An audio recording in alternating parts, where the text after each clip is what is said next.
Hello, good morning students. How are you? We hope all of you are fit and fine and enjoying our lecture series. जैसा कि बेटा आप सबको पता है कि हम 12th फिजिक्स के इंपॉर्टेंट टॉपिक्स डिस्कस कर रहे हैं और आज से हम बेटा स्टार्ट कर रहे हैं हमारा चैप्टर है इलेक्ट्रिक पोटेंशियल एंड कैपेसिटेंस, या आप कह सकते हो इलेक्ट्रोस्टैटिक्स चैप्टर का सेकंड पार्ट। बेटा इसमें से जो हमारा बेसिक्स है वो हम ऑलरेडी एक लेक्चर में अपलोड कर चुके हैं, ऑलरेडी डिस्कस कर चुके हैं। तो जो यहाँ से स्टार्ट करें वो बेटा अगर पहले वाला बेसिक समझ के आओगे तो आपको इलेक्ट्रिक पोटेंशियल और इलेक्ट्रिक पोटेंशियल एनर्जी ये दो टॉपिक समझने में बेटा आपको कोई डाउट नहीं आएगा। वहां से हमने बिल्कुल बेसिक किया और आज हम यहाँ से यूनिट स्टार्ट कर रहे हैं। तो हमारे पास बेटा सबसे पहला टॉपिक है electric potential due to a point charge. Means एक पॉइंट चार्ज की वजह से इलेक्ट्रिक पोटेंशियल हमें निकालना है। ऐसे करो बेटा, ये हमारे पास एक क्यू चार्ज है, यहाँ हमारे पास एक क्यू चार्ज है। इस चार्ज की वजह से हम इस पॉइंट पर मींस इससे आर डिस्टेंस के ऊपर हमारा इलेक्ट्रिक पोटेंशियल क्या होगा वो हम फाइंड आउट करने जा रहे हैं। क्लियर? तो सबसे पहले बेटा इलेक्ट्रिक पोटेंशियल जब हमें फाइंड आउट करना होता है तो इलेक्ट्रिक पोटेंशियल की डेफिनेशन जो हम ऑलरेडी लेक्चर में जो हमारा बेसिक लेक्चर है उसमें डिस्कस कर चुके हैं कि वो क्यों है, तो वो बेटा यहाँ पर यूज करेंगे।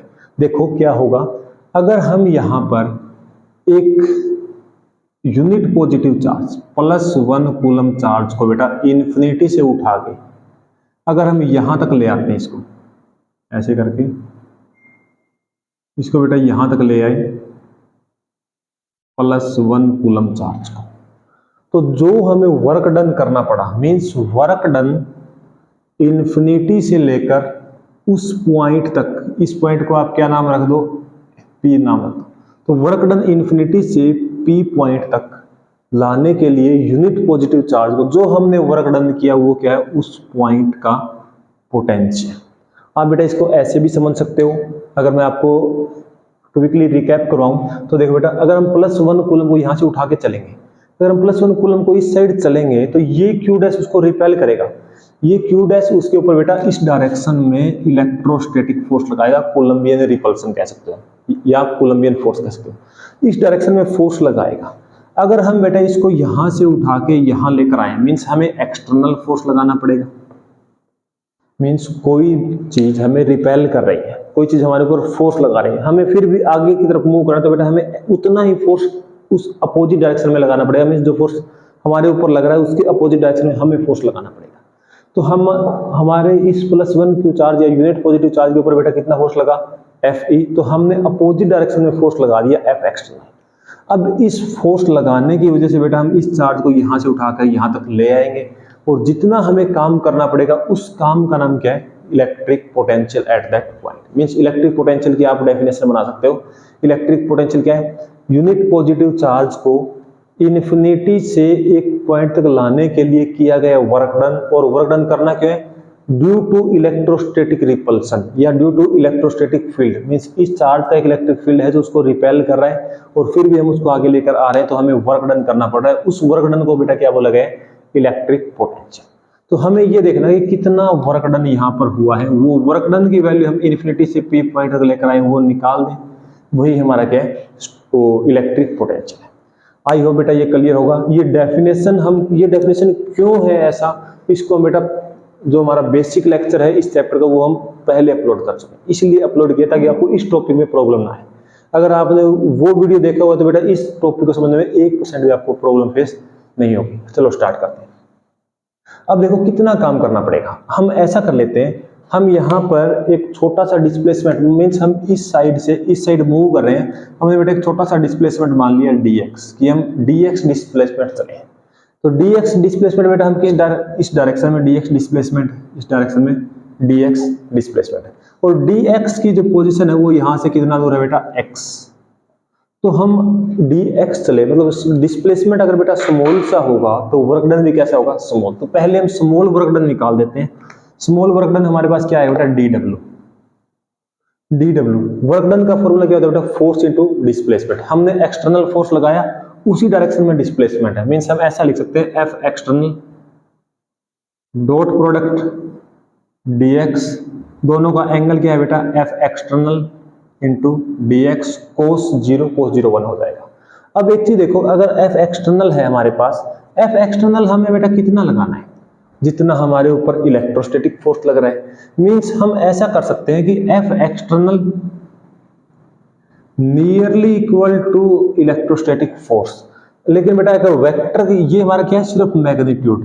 वेक्टर की बात करें, इलेक्ट्रोस्टैटिक फोर्स उस डायरेक्शन में और हम फोर्स इस डायरेक्शन में लगा रहे हैं। मींस जो एक्सटर्नल फोर्स है वो अपोजिट है minus F E D x, या आप यहां पर भी एफ एक्सटर्नल की जगह पे क्या लिख सकते हो, minus F E D x. ठीक है बेटा, तो ये हमारे पास क्या आ जाएगा, F E D x D W. अब बेटा माइनस इलेक्ट्रोस्टैटिक फोर्स क्या होता है, एक चार्ज हमारे पास क्या है Q, दूसरा चार्ज हमारे पास क्या है +1। तो बेटा इलेक्ट्रोस्टैटिक फोर्स देखें तो क्या आएगा, K Q Q1 into Q2, Q2 हमारे पास क्या है 1 बाई में डिस्टेंस कितना है x स्क्वायर। मीन्स अब इस dx डिस्प्लेसमेंट की बात करें तो उस टाइम पे वो उससे कितना दूर है, x दूर है।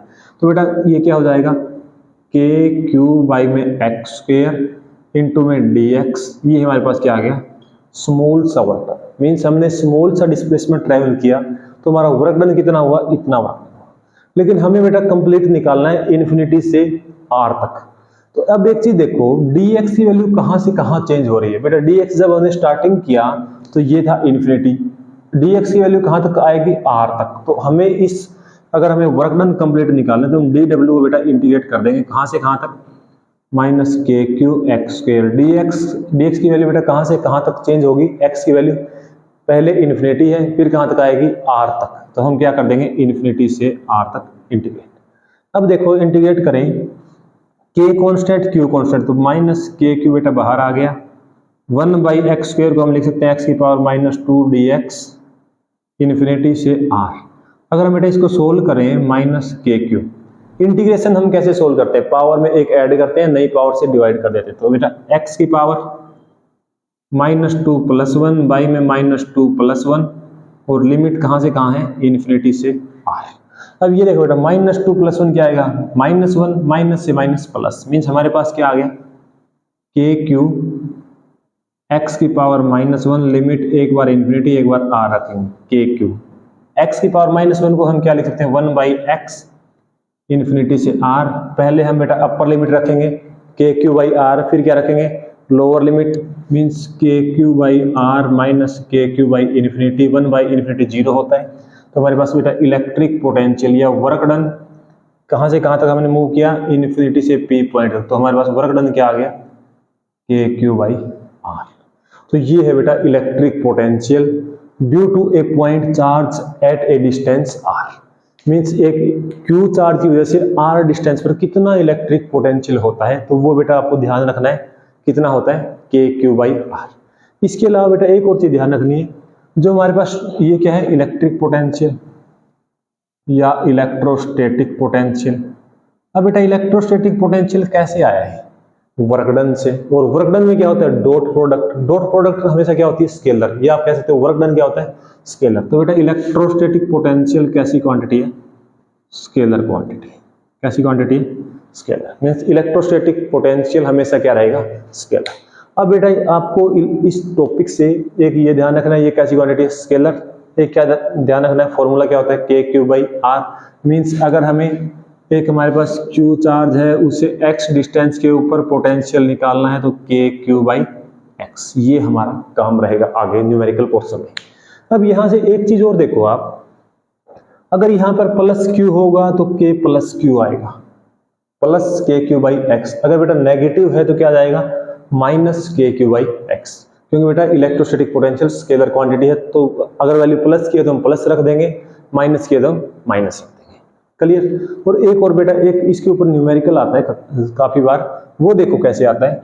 न्यूमेरिकल में आपको ये चीज ध्यान रखनी है, जैसे अभी मैं आपके सामने एक बनाता हूं, मान लो आप,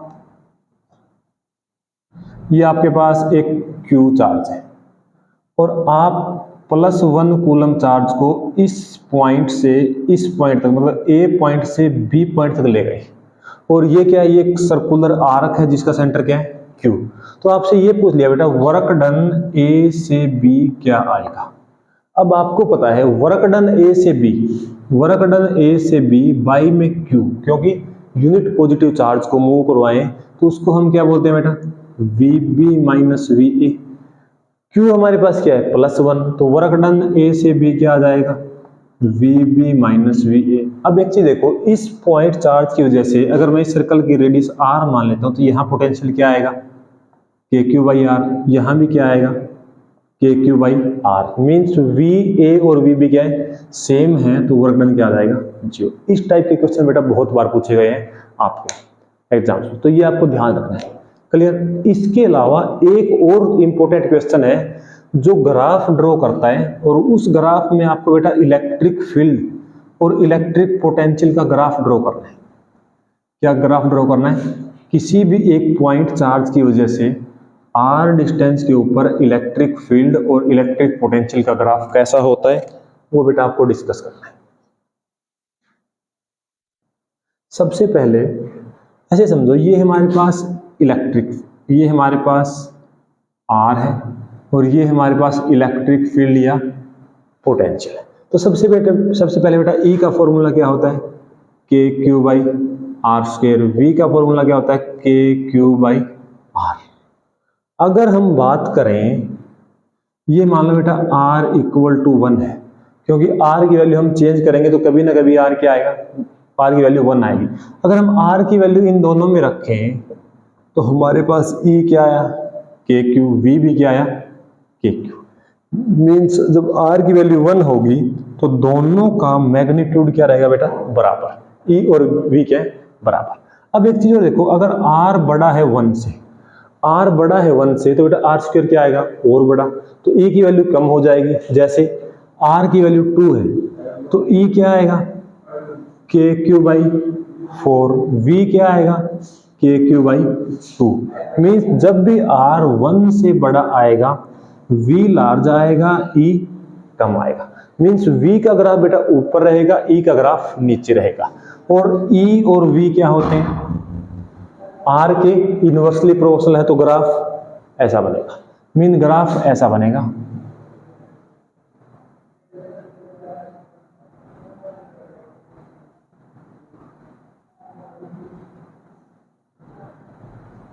ये ग्राफ किसका है बेटा, V का, ये ग्राफ किसका है, E का।